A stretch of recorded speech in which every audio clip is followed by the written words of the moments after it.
Magandang araw po mga ka-agri. Ngayon po ay magtatanim tayo ng kabuting saging gamit ang katawan ng saging. Ito po ang ating gagamitin na pagtatamnan.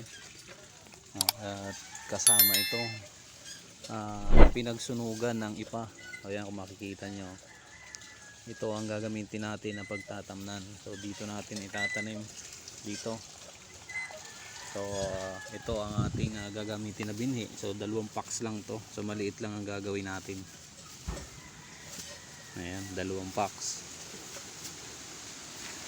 So ito pa yung ating pag-agamitan. Ayan. So tara, tanim na natin to. So ito po ang unang step. So lagay natin dito yung katawan ng saging. Patas lang natin dito kapag ganito. Ayan. Pagkatapos itong pagkapatas natin per step, patungan natin ng dito ng itong pinagsunugan na balat ng palay. Ayan, sa ibabaw natin ilagay hanggang sa mapuno ito. Ayan, kalat natin yan dyan. Ayan, pagkatapos natin ilagay yung first step natin, ito katawan ng saging. So ang second step natin, lagay natin ito sa ibabaw niya, itong pinagsunugan ng balat ng palay. Pagkatapos sunod na natin ilagay yung ating binhi. Ilagay lang natin ito dito sa gilid. Ganito.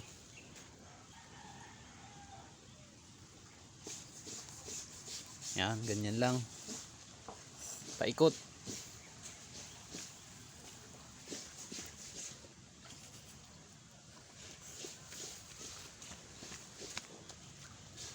Yan, budbud lang natin. Ayan, paikot lang natin. So, ganun lang ang proseso ng pagtatanim. Step by step lang.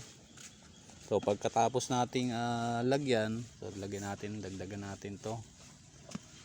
Ayan. O pagkatapos natin yan, lagyan ulit natin nung ito, katawan ng saging. Dito patong naman ulit natin.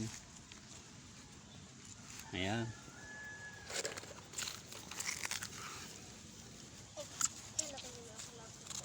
Yan, ganyan lang siya, paulit-ulit lang.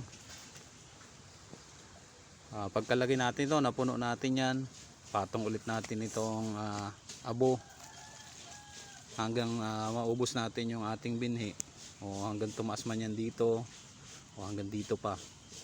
Ganun lang, paulit-ulit lang.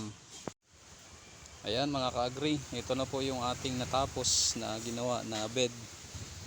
Gamit po ang pinagsunugan ng ipa, tapos katawan ng saging.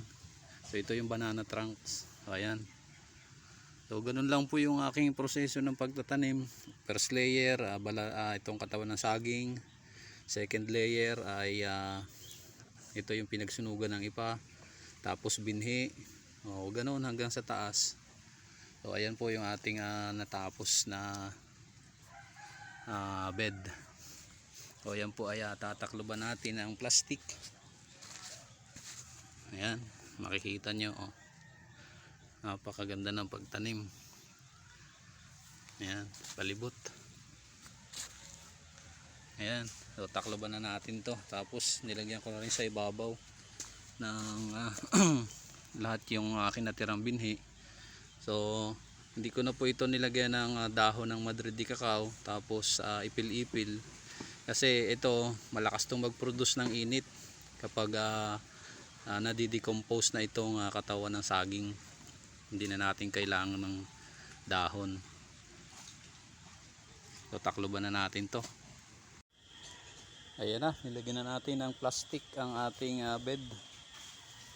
Ayan, balot na balot to ng plastic para mabilis na kumalat ang kanyang amag. Tatakloban natin ito ng sako na kulay green para madilim sa loob. Ayan, tapos na ang ating bed.